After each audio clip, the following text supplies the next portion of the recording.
Ayun, nasira yung ano. Tinamaan nata.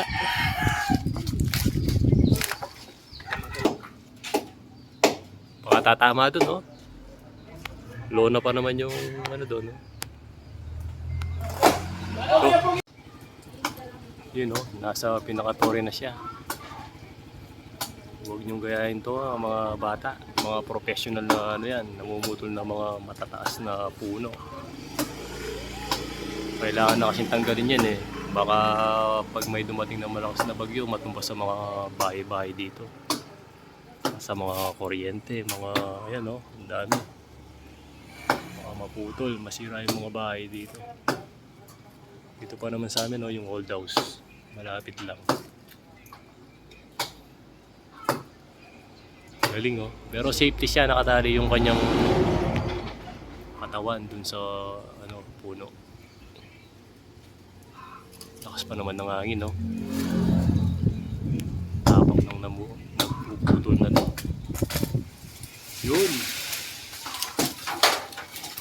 Galing, oh. Lakas pa naman ng hangin. Delikado. Nakapit si kuya, oh. Dahil pa ng bubuyog. Konti na lang. Dahil nang naputol eh. Ayun, oh. Sopod.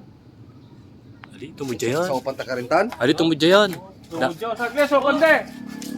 Oto, may bangila pula po kayo mga pinang yan. Tumudya yan. Baka tatama dun, no? Lona pa naman yung ano doon, no? May bangila pula po. May lasak yata.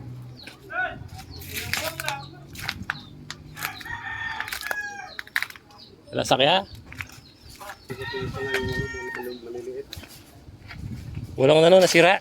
Kailan last na lang? Nasira to. Nayupi, buti walang tao dyan. Tulog. Kung may wala eh. Tumama yung mga sanga.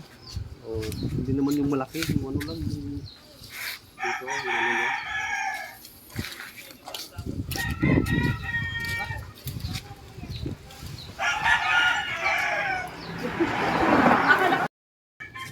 Napunit, no?